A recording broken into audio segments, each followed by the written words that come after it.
Welcome to रोंडी exam classes. देखिए railway group D का एग्जाम आपका 17 अगस्त से स्टार्ट होने वाला है, इसलिए तैयारी को अपने आप को तेज कर देना है और पिछले साल के ढेर सारे प्रैक्टिस सेट लगाने स्टार्ट कर देने हैं।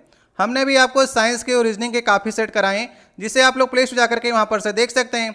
आज के इस वीडियो में आपको पिछले बार जो रेलवे ग्रुप डी का पेपर हुआ था उस पेपर के आज हम आपको रीजनिंग के सारे क्वेश्चन कराए जा रहे हैं। ये हमारे रीजनिंग का 13 नंबर वीडियो है। इसके पहले भी हमने आपको इसी प्रकार के 12 सेट कराए हैं, जिसे आप लोग प्ले स्टोर जाकर के वहाँ पर से देख सकते हैं। तो इस सेट में रीजनिंग के लगभग 26 क्वेश्चन पूछे गए थे। तो जितने हमारे पढ़ने वाले स्टूडेंट हैं वो सारे लोग प्रयास करिएगा, क्या आप 26 क्वेश्चन में से 22 क्वेश्चन को सही कर पा रहे हैं कि नहीं। आज का देखिए हमारा पहला क्वेश्चन है, कथन और धारणा से क्वेश्चन आया है। कथन में आपको दिया गया प्रोजेक्ट कार्य के रूप में कक्षा 5 के विज्ञान अध्यापक ने छात्रों से इस महीने चिड़ियाघर जाने के लिए कहा। अब नीचे आपको दो धारणाएं दी गई हैं, इन दोनों धारणाओं को आपको देखना है और बताना है कि दोनों धारणाओं में से कौन सी धारणाएं आपको कथन में निहित मिल रही है। ठीक है, चलिए सबसे पहला एक बार आप लोग प्रयास करिए। देखिए पहली धारणा में कह रहा है, अध्यापक चाहता है कि बच्चे जो हैं वो जानवरों के बारे में जानकारी प्राप्त करें। अगर चिड़ियाघर जाने के लिए कहा जा रहा है तो चिड़ियाघर में आप क्या देखते हैं, पशु और पक्षी देखते हैं, तो जानवरों के बारे में जानकारी प्राप्त होगी। ये धारणा जो है वो कथन में निहित है। ये तो सही हो गया पहली धारणा। दूसरी धारणा क्या कह रहा है, अध्यापक चाहता है कि बच्चे जानवरों को प्रत्यक्ष देखें। अगर जानवरों के बारे में जानकारी देनी होती तो किताबों में दे सकता था, लेकिन प्रत्यक्ष रूप से सामने जाकर देखने के लिए ही चिड़ियाघर भेजा जा रहा है, इसलिए दूसरी धारणा भी निहित है कथन के अनुसार। तो इसमें से कौन सा ऑप्शन सही होगा, धारणा पहली और धारणा दूसरी दोनों निहित हैं कथन में। ठीक है, तो सही ऑप्शन कौन सा ऑप्शन होगा, पहला वाला। अगर आपको वीडियो अच्छा लग रहा हो तो वीडियो को लाइक कर दीजिएगा। अगर आप लोग पहली बार चैनल पर आए हो तो नीचे आपको लाल रंग की सब्सक्राइब की बटन दिखेगी, उसे दबाकर लाल से काली कर दीजिएगा और बगल में लगी घंटी के निशान को अवश्य दबाइएगा। दूसरा क्वेश्चन है, उस विकल्प का आपको चयन करना है जिसका तीसरे शब्द के साथ में वही संबंध है जैसा कि दूसरे शब्द का पहले के साथ में है। जैसा कि यहाँ पर लिखा गया है स्टैग्नेंट, उसका संबंध फ्लो के साथ में है, तो क्लैरिटी यहाँ पर लिखा गया है, तो इसका संबंध इन चारों ऑप्शन में से आपको ढूंढना है। तो इस प्रकार से मीनिंग वाले क्वेश्चन भी आपके रीजनिंग में 1 से 2 पूछे जाते हैं, तो तैयार होकर के चलिएगा आप लोग। सबसे पहले आपको मालूम होना चाहिए स्टैग्नेंट का मतलब क्या होता है। स्टैग्नेंट का मतलब होता है निश्चल या फिर गतिहीन, और फ्लो क्या होता है, वो गति होता है, प्रवाह होता है। इसका मतलब ये संबंध आपको दिया गया है, अपोजिट संबंध दिया गया है, एक निश्चल है और एक प्रवाह है, तो अपोजिट का संबंध है। उसी प्रकार से क्लैरिटी, क्लैरिटी मतलब होता है स्पष्टता, और यहाँ पर स्पष्टता का अपोजिट क्या होगा, डिल्यूजन, डिल्यूजन मतलब होता है भ्रम, तो स्पष्टता का अपोजिट क्या होगा, भ्रम। तो सही ऑप्शन कौन सा ऑप्शन होगा, सही ऑप्शन होगा दूसरा वाला ऑप्शन। तीसरा क्वेश्चन है, प्रश्न आकृति की श्रृंखला को पूर्ण करने के लिए विकल्प आकृति का आपको चयन करना है। जैसा कि प्रश्न आकृति आपको दी गई है, पहली, दूसरी, तीसरी, तो चौथी वाली आपको बतानी इसी पैटर्न के अनुसार क्या आएगी, और विकल्प आकृति में से वो चौथी आकृति आपको ढूंढनी है। तो ऐसे प्रश्न पिछले बार रेलवे ग्रुप डी के पेपर में 1 से 2 की मात्रा में पूछे गए थे, और आप लोग कर पाते कि नहीं कर पाते, चलिए प्रयास कर लीजिए। अब इस प्रकार के प्रश्नों को करने के लिए सबसे पहले आप क्या कर लीजिए, यहाँ पर मार्किंग कर लीजिए 1 2 3 4, अंदर 4 बॉक्स आपको दिख रहे हैं। अब इन बॉक्सों के अंदर जो आपको चिन्ह दिख रहे हैं, या तो क्लॉकवाइज उनको घुमाएगा एक स्थान, या तो एंटी क्लॉकवाइज एक स्थान, 2 स्थान जो भी घुमा सकता है। अब यहाँ पर आप देखिए कि जो पहला स्थान था जिसका अंदर बॉक्स में, वो अगले वाले में दूसरे स्थान पर आ गया और अगले वाले में तीसरे स्थान पर आ गया, मतलब कि क्लॉकवाइज घूम रहा है एक स्थान आगे की ओर। थोड़ा आपको और ध्यान देना है कि पहली वाली जो बॉक्स की पहली आकृति के अंदर जो चिन्ह रखे गए हैं वो इस प्रकार से रखा गया। यहाँ पर देखिए जब वो दूसरी वाली में आया, यहाँ पर देखिए दूसरे वाले स्थान पर आया है, तो इसके जो चिन्ह हैं अंदर उनको पलट दिया गया है। पहले ये आ गया है, इसके बाद ये आया है, तीसरी वाली में फिर से इसको पलट दिया गया, तो ये चिन्ह जो है वो पलटता जा रहा है। लेकिन ध्यान आपको ये करना है कि चिन्ह में पहला और दूसरे स्थान के जो चिन्ह हैं वही आपस में इंटरचेंज हो रहे हैं आगे बढ़ने पर। तीसरे और चौथे वाले जो हैं वो चेंज नहीं हो रहे हैं। जैसा कि देखिए अगले वाले में पंचभुज आया है तो सेम वैसा ही रख लिया गया, अगले वाले में पंचभुज आया है वो सेम वैसा ही रख लिया गया। तो नीचे वाली दोनों जो चिन्ह हैं उनमें परिवर्तन नहीं हो रहा है, ऊपर के चिन्ह में ही परिवर्तन हो रहा है। तो आपको ध्यान रखना है कि आपको तीसरी आकृति मिल गई। अब तीसरी आकृति से आपको +1 जो है वो क्लॉकवाइज घुमाना है। तो अब ये पंचभुज जो है ये दूसरे स्थान पर आएगा। ठीक है, नेक्स्ट वाली जो चौथी आकृति बनेगा उसमें दूसरे स्थान पर आएगा। तो ऑप्शन में देखिए दूसरे स्थान में पंचभुज कहाँ पर है, इसमें नहीं है, इसमें नहीं है, ये देखिए दूसरे स्थान में पंचभुज आपको मिला। तो सी वाली आकृति जो है वो चौथी आकृति होगी। तो कौन सा ऑप्शन सही होगा? सही ऑप्शन होगा सी वाला। तो इस प्रकार से बड़े गौर से इसको देखना पड़ता है, कहाँ चिन्हों को पलट रहा है, कैसे आगे बढ़ा रहा है। ये क्वेश्चन थोड़ा आराम से देखने वाला होता है। चौथा क्वेश्चन है, देखिए श्री एक्स को बिंदु ए से मैराथन दौड़ करानी है। सबसे पहले क्या करिए, आप लोग डायरेक्शन बना लीजिए। इधर पूरब होता है, ये पश्चिम हो गया, ऊपर उत्तर हो गया, नीचे दक्षिण हो गया। बिंदु ए को मान लीजिए कि केंद्र बिंदु से हमने चलाना स्टार्ट किया है, तो उत्तर की ओर पहले 5 किलोमीटर जाता है तो बी बिंदु पर पहुंच जाता है। फिर उसे दाईं ओर मुड़ाना है और उसे सी बिंदु पर 6 किलोमीटर तक चलाना है। तो 6 किलोमीटर चलाने पर सी बिंदु मिला और फिर दाईं ओर मुड़ा करके 8 किलोमीटर, तो 5 तो बगल वाली हो गई और 3 और हो गई। इसका मतलब ये डी बिंदु पर पहुंच गया। डी बिंदु के बाद में दाईं ओर मुड़ा करके 10 किलोमीटर, तो 6 तो ऊपर वाली हो गई, 4 ये हो गई, तो ई बिंदु पर पहुंच गया। अब क्या कह रहा है, दाईं ओर मुड़ा करके 6 किलोमीटर, तो 3 तो बगल की डिस्टेंस हो गई, जितनी ये होगी उतनी ये होगी, 3 और आपको चलानी है, तो ए बिंदु पर पहुंच गया। देखिए आपसे प्रश्न में इसी एफ बिंदु के बारे में पूछा है कि बिंदु एफ पर श्री एक्स का मुंह जो है वो किस दिशा की ओर है, तो ये उत्तर दिशा की ओर है। अगर एफ यहाँ पर है तो ऊपर की ओर देख रहा होगा, मतलब उत्तर दिशा की ओर देख रहा होगा। तो सही ऑप्शन कौन सा होगा? सही ऑप्शन होगा दूसरा वाला ऑप्शन। पूरा नहीं हल करना है, जी बिंदु तक नहीं आपको हल करना है, आपको हल करना है एफ बिंदु के पास तक, क्योंकि प्रश्न में एफ बिंदु से ही क्वेश्चन पूछा गया है। तो देख लीजिए उत्तर दिशा निकलेगी। पांचवा क्वेश्चन है, उपरोक्त आकृति में त्रिभुजों की संख्या आपको बतानी है। अब नीचे आपको 4 ऑप्शन दिए गए। देखिए इसमें कोई भी फार्मूला नहीं लगेगा, इसमें आपको गिनना ही पड़ेगा। जब गिनने वाला देगा तो 4 से 6 की मात्रा में, 8 से 10 या 10 से 12, इससे ज़्यादा आपसे गिनने वाले में क्वेश्चन नहीं पूछता है। फार्मूले वाले में तो 40-50 तक पूछ लेता है, लेकिन जिसमें फार्मूला नहीं लगता है उसमें संख्या बहुत ही कम रखता है। चलिए वीडियो को रोक करके पहली बार आप लोग प्रयास करिए, थोड़ा करते हैं जूम ताकि आपको समझा सकें कि कहाँ पर कितने त्रिभुज आपको दिख रहे हैं। अब यहाँ पर देखिए सबसे पहले हम लोग बड़े वाले को देख लेते हैं। एक तो ये हो गया, गिनती आप लोग करते जाइएगा, मैं आपको गिना रहा हूँ। दूसरा ये हो गया, ठीक है। तीसरा, चौथा और बड़ा वाला 5 हो गए। इसके बाद में ये 6 हो गया, ये वाला 7 हो गया, ठीक है। 8 ये हो गया और 9 ये हो गया, ठीक है। और 10 में ये हो गया। तो 10 हमको इसमें गिनने पर मिल रहे हैं। चलिए ऑप्शन को देख लेते हैं, क्या इसमें 10 सही है? 10, तो जितना भी गिनेंगे 10 ही मिलेंगे। 11 भी रखा है ऑप्शन में, लेकिन 10 ही सही है। मैंने आपको सारे गिना दिए हैं, एक बार आप लोग प्रयास करके देखिएगा। नहीं समझ में आया तो वीडियो को फिर से देखिएगा। छठवां क्वेश्चन है, नीचे दिए गए चित्र का आपको प्रतिबिंब चित्र ज्ञात करना है। मतलब ये चित्र है और बीच में मिरर लगा है, तो इधर आपको बताना है कौन सा चित्र आपको मिरर वाला दिख रहा है। तो जिस एंगल पर इधर घूमा है उसी एंगल पर लेफ्ट साइड में घूमेगा। तो बी सी डी तो किसी हिसाब से हो ही नहीं सकते हैं, सिर्फ ऑप्शन जो सही होगा वो ए वाला। तो इस प्रकार के क्वेश्चन जो होते हैं वो नंबर बढ़ाने वाले होते हैं और जल्दी से करने वाले होते हैं। सातवां क्वेश्चन है, कथन और धारणा से क्वेश्चन है। एक विज्ञापन में कहा गया, इस सौंदर्य क्रीम का प्रयोग करें और 1 सप्ताह में 2 गुना चमकदार निखार देखें। अब नीचे आपको 2 धारणाएं दी गई हैं और बताना है कौन सी धारणा कथन में निहित है। चलिए प्रयास करिए बताने का। देखिए पहली धारणा में लिखा गया आश्वासन वास्तविक नहीं है। अब ये आश्वासन वास्तविक है कि नहीं है, ये कथन में कहीं पर झलक नहीं रहा है, ठीक है। क्या पता ऐसी क्रीम कोई बन गई हो कि 1 सप्ताह में आप 2 गुना चमकदार निखार पा ही सकते हो। तो कैसे कह सकते हैं कि आश्वासन वास्तविक नहीं है? तो जो बातें कथन में झलक नहीं रही होती उन्हें हम धारणा में निहित नहीं करते हैं।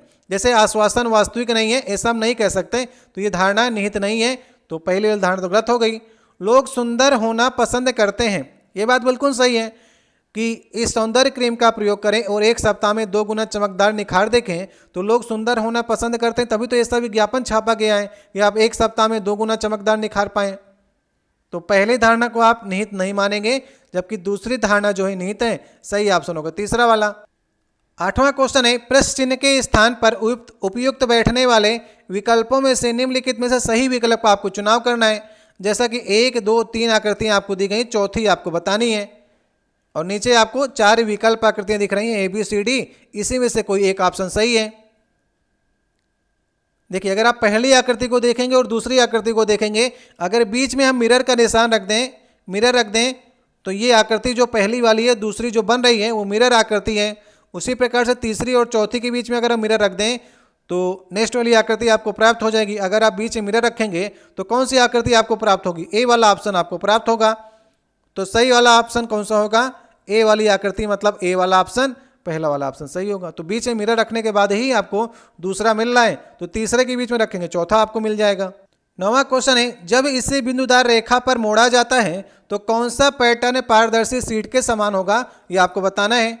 थोड़ा जूम करते हैं ताकि आकृति आपको दिखे। देखिए मोड़ा कहाँ से जाएगा? जहाँ पर से ये डॉट डॉट लाइन खींची है ना, यहीं पर से इसको मोड़ा जाएगा। तो मोड़े जाने पर कौन सी आकृति बनेगी? ए बी सी डी में से आपको बताना है। देखिए जब आप बिंदुदार रेखा से फोल्ड करेंगे, जो तीर का निशान इधर निकला है, फोल्ड करने पर एक इधर आ जाएगा, एक इधर आ जाएगा। मतलब 3 जो है तीर के निशान आपको लेफ्ट साइड में देखने को मिलेंगे, जो बी ऑप्शन में आपको दिख रहा है और डी ऑप्शन में आपको दिख रहा है। सी और ए तो गलत हो गया, क्योंकि 3 तीर के निशान तो आपको देखने को मिलेंगे। और साथ ही साथ में जो इस प्रकार से राइट साइड में आप देख रहे हैं, एक इस प्रकार से है ना, और घूम करके एक ही साइड में आ जाएंगे, क्योंकि आपने पेपर को फोल्ड किया तो एक ही साइड में आएंगे। और इन दोनों जो हैं एक के ऊपर एक आ जाएंगे, क्योंकि रचना जो है वो दोनों की सेम है, तो एक के ऊपर एक आ जाएंगे, तो आपको 2 ही दिखेंगे। तो बी वाला ऑप्शन जो है वो सही ऑप्शन होगा। डी वाले ऑप्शन में तो इधर ही रख दिया ना, तो जब फोल्ड करेंगे तो एक ही साइड में आ जाएंगे सारे, और एक के ऊपर एक चढ़ जाएंगे। तो बी वाला ऑप्शन जो होगा वो सही ऑप्शन होगा। तो फोल्डिंग में थोड़ा से ध्यान दे के आपको चलना होता है, बाकी तो यह आसानी से लग जाता है। 10वां क्वेश्चन है, देखिए ए बी सी डी आपको 4 आकृतियां दी गई हैं, इसमें से आपको जो समूह से संबंधित नहीं है उसको आपको बताना है।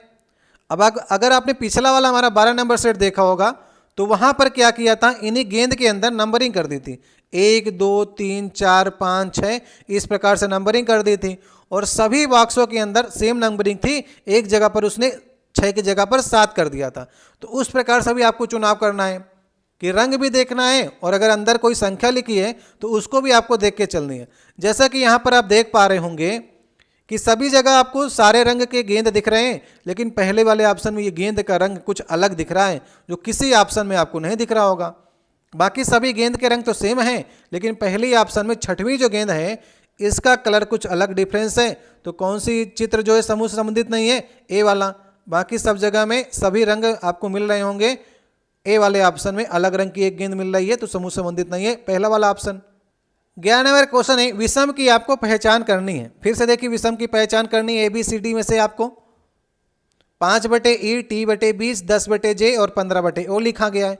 अगर स्थान की बात करें तो E का स्थान तो 5वां होता है, T का स्थान 20वां होता है, J का स्थान 10 होता है, O का स्थान 15 होता है। लेकिन इसमें लिखने का जो अंश और हर में क्रम है वो गलत रखा गया। जैसा कि आप देख सकते हैं, E को नीचे रखा गया है, J को नीचे रखा गया, O को नीचे रखा गया। इसका मतलब अल्फ़ाबेट को नीचे रखा जा रहा है और उनका जो स्थान है उनको ऊपर रखा जा रहा है संख्याओं को। तो T/20 की जगह पर अगर 20/T होता तो ये समान होते हैं, लेकिन जब विषम निकालना है तो एक तो गलती करेगा ही करेगा, तो बी वाला गलती कर दिया। बी वाला जो है इसमें से विषम है, अगर उल्टा रख देते हैं तो सब समान हो जाता। 12 नंबर क्वेश्चन है, लड़कों के एक समूह में 22 को मिठाई, 10 को पफ और 10 को केक पसंद किया जाता है। 3 को तीनों वस्तुएं पसंद है। मदों में कम से कम 2 मदों को 7 द्वारा पसंद किया जाता है, तो कितने के द्वारा केवल 1 मद पसंद किया जाता है? तो ऐसे प्रश्नों को करने के लिए आपको वेन डायग्राम की सहायता ले सकते हैं आप। जैसा कि यहाँ पर 3 चीज़ों के बारे में चर्चा की गई है, तो 3 वेन डायग्राम बनाइए, आपस में अटैच कर दीजिए। तो ये पहला वाला जो होगा मिठाई का होगा, दूसरा वाला मान लीजिए पफ का है, और तीसरा वाला मान लीजिए केक का गोला है। ठीक है, अब क्या कह रहा है, 22 लोग को मिठाई पसंद है, तो 22 लोग को मिठाई कर लीजिए। 10 लोग को पफ पसंद है और 10 लोग को केक पसंद है, इस प्रकार से कर लीजिए। 3 को तीनों वस्तुएं पसंद है, 3 को बिल्कुल बीचों बीच में कर लीजिए। मदों में कम से कम 2 मदों को 7 द्वारा पसंद किया जाता है। कम से कम 2 मदों को 7 द्वारा पसंद किया जाता है, इसका मतलब कि 3 तो देखिए तीनों को पसंद कर चुके ना, और कम से कम 7 ऐसे लोग हैं, इसका मतलब 4 आपको रखने हैं 2 लोगों के स्थान वाले। अब यहाँ पर भी आप 4 रख सकते हैं, यहाँ पर भी रख सकते हैं, यहाँ पर भी, कहीं पर भी आप रख सकते हैं, सभी जगह से उत्तर सेम आएगा।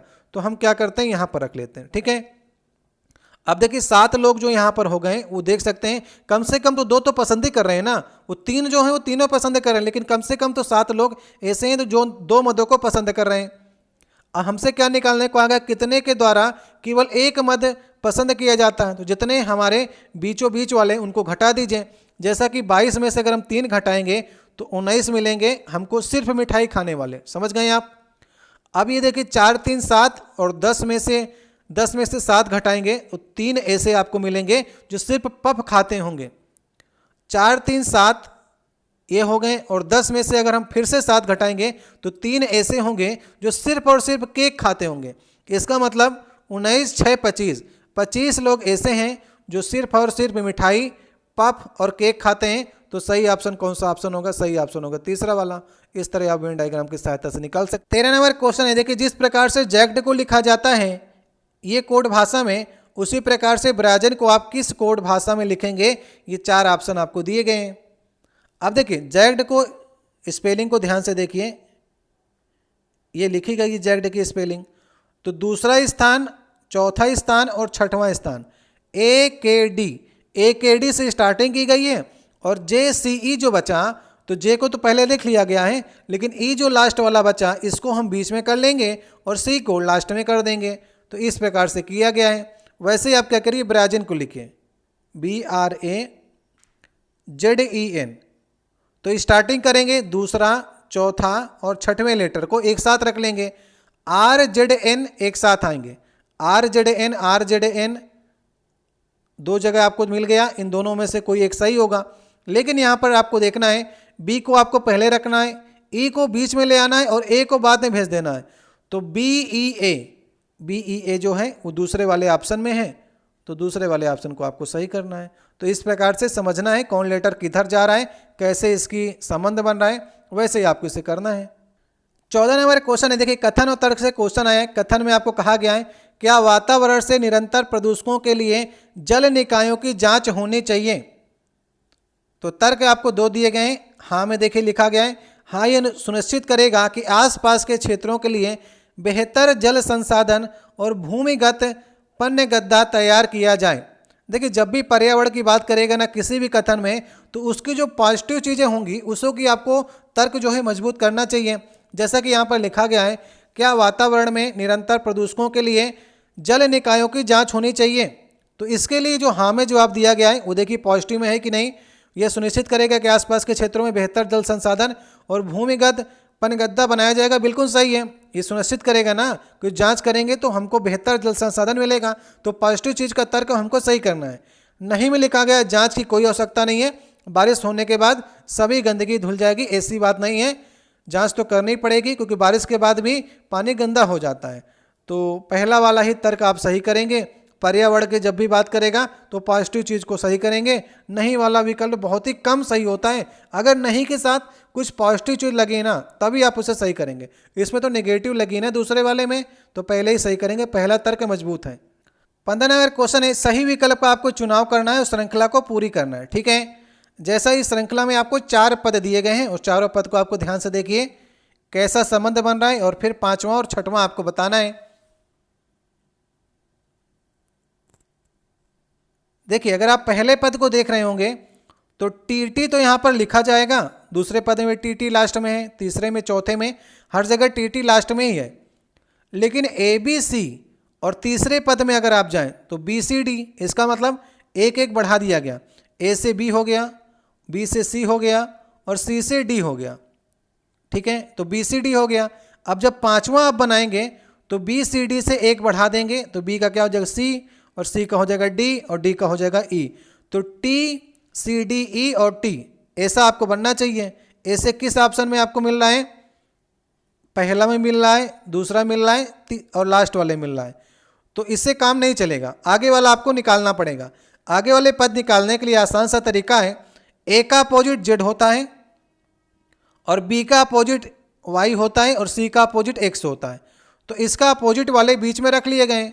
उसी प्रकार से B का अपोजिट Y होता है और C का अपोजिट X होता है, D का अपोजिट W होता है। तो एक काम करिए ना कि CDE जो आपने निकाला है इनका अपोजिट ले लीजिए।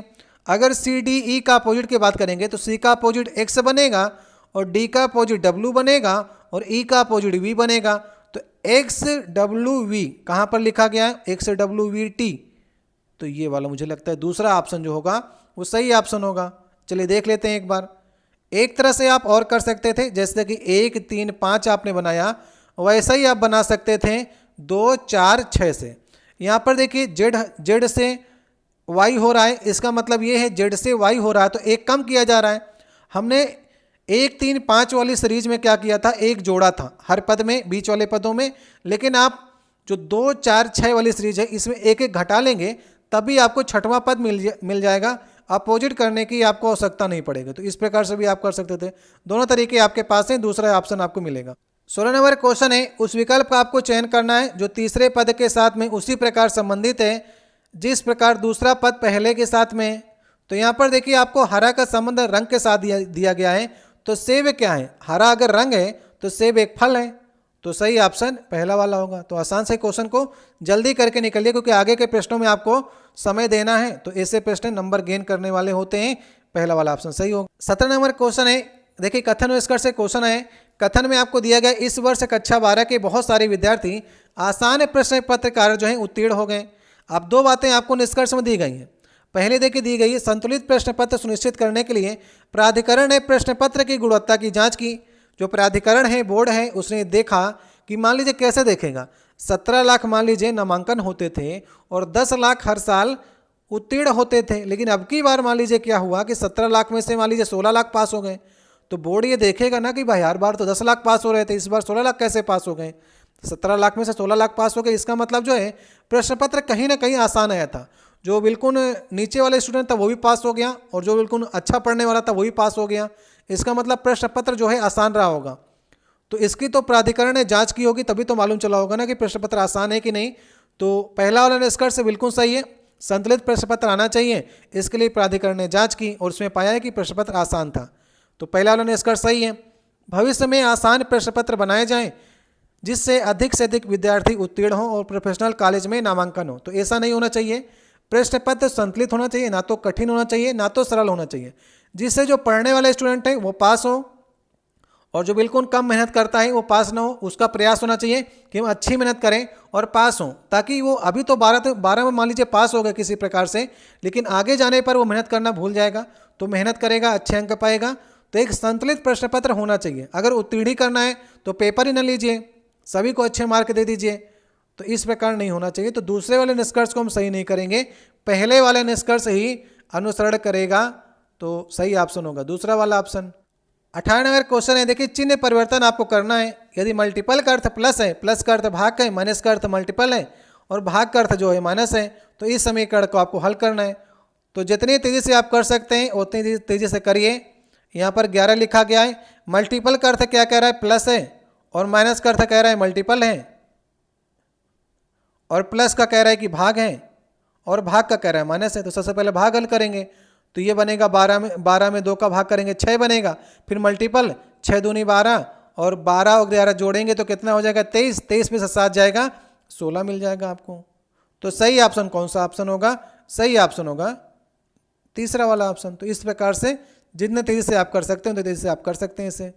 19 नंबर क्वेश्चन है, प्रश्न और कथन से क्वेश्चन आया। ऐसे क्वेश्चन एनटीपीसी में पूछे गए हैं। तो प्रश्न को आप लोग अच्छे से देखिए। यहाँ पर देखिए TYRVS अपने वजन के आरोही क्रम में एक पंक्ति में खड़े हैं। तो बीच में कौन खड़ा है आपको बताना है। तो 5 लोग हैं, 5 लोग में जो तीसरा व्यक्ति होगा वही बीच में खड़ा होगा। तो 2 कथन आपको दिए गए हैं प्रश्न का उत्तर देने के लिए। तो पहले कथन में लिखा गया है TY से अधिक भारी है और VY से जो है हल्का है। तो चलिए लगाने का प्रयास करते हैं।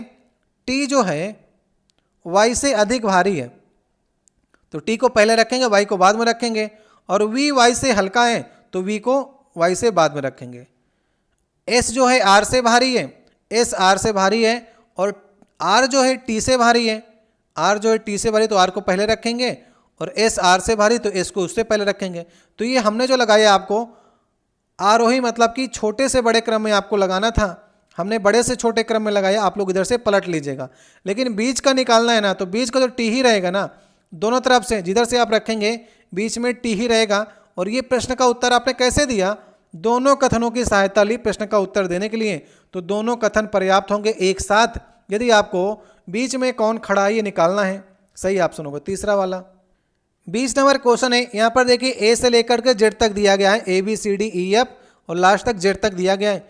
इसमें से आपको 5वां लेटर लेना है, 15वां, 16वां, 18वां, 23 स्थान लेकर के एक सार्थक शब्द बनाना है और उस शब्द का दूसरा अक्षर आपको बताना है। बढ़िया क्वेश्चन है।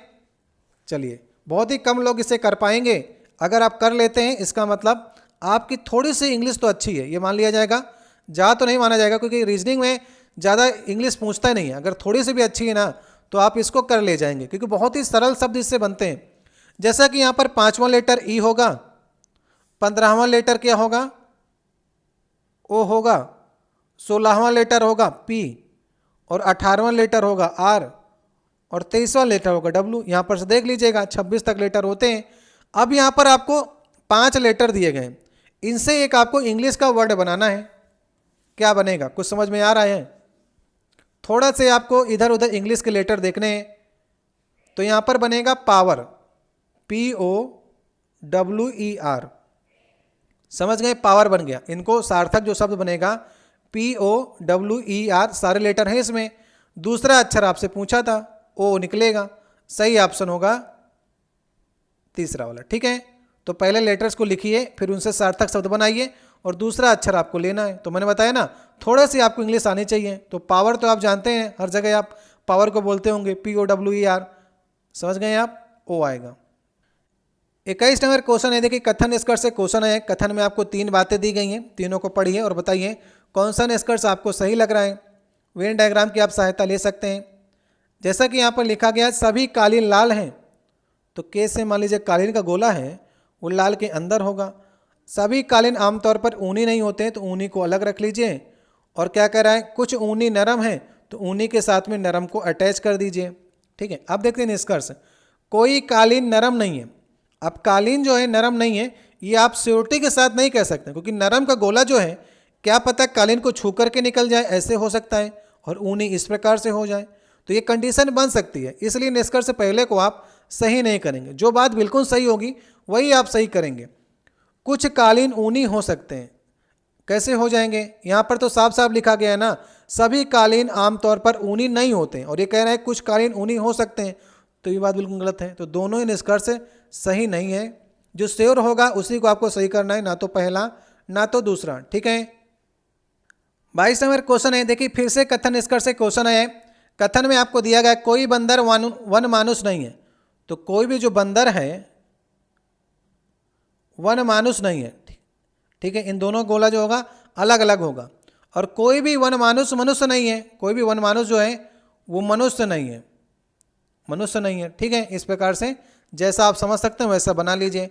अब देखिए निष्कर्ष में देखते हैं, कुछ बंदर वन मानुष हो सकते हैं, कुछ बंदर वन मानुष हो सकते हैं, ऐसा कैसे होगा। यहाँ पर तो साफ साफ लिखा है ना, कोई बंदर वन मानुष नहीं है, तो कैसे हो सकते हैं, गलत है।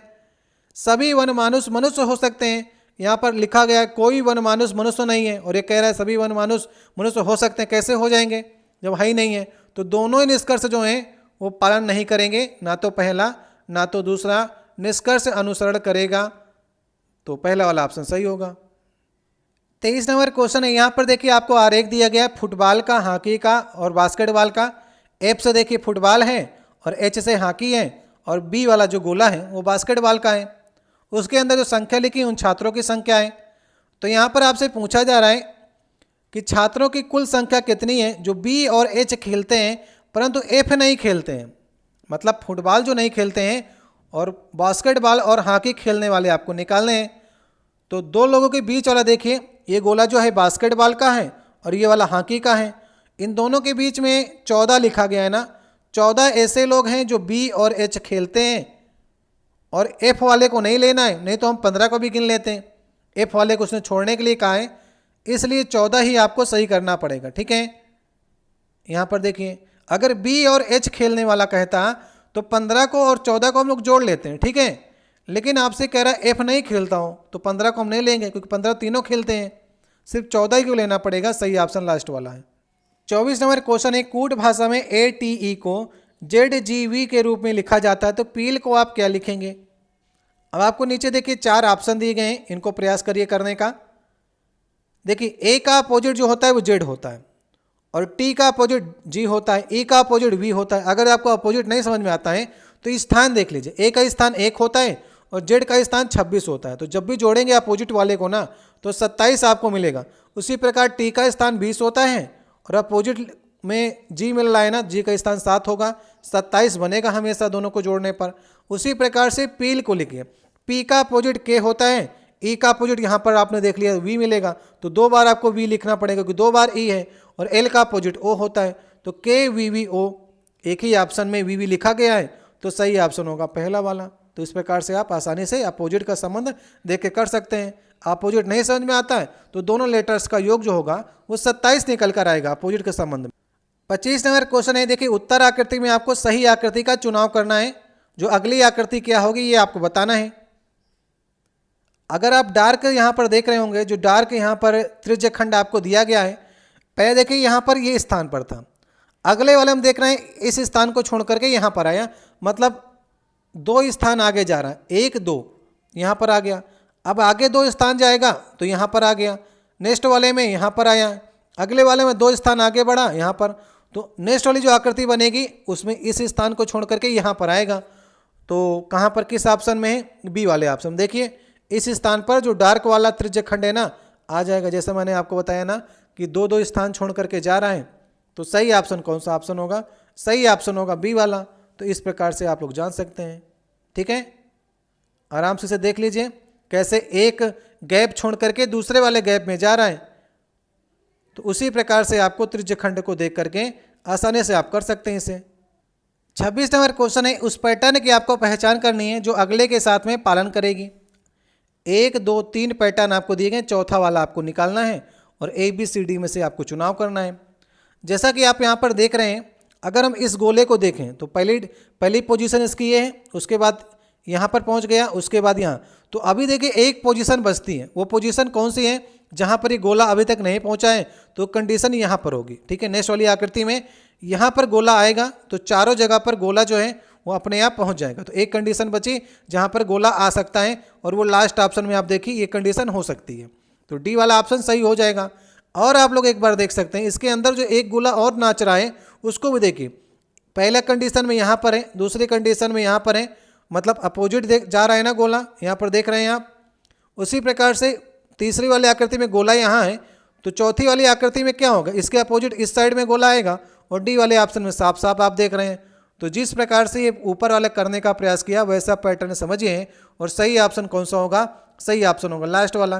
तो यहाँ तक हमारे 26 क्वेश्चन जो थे वो रीजनिंग के कंप्लीट हो जाते हैं। चलिए एक क्वेश्चन आपसे पूछने का प्रयास करते हैं। चलिए देखिए, रीजनिंग के क्वेश्चन हमारे सारे खत्म हो गए थे, इसलिए आपसे एक जीएस का क्वेश्चन पूछ रहे हैं।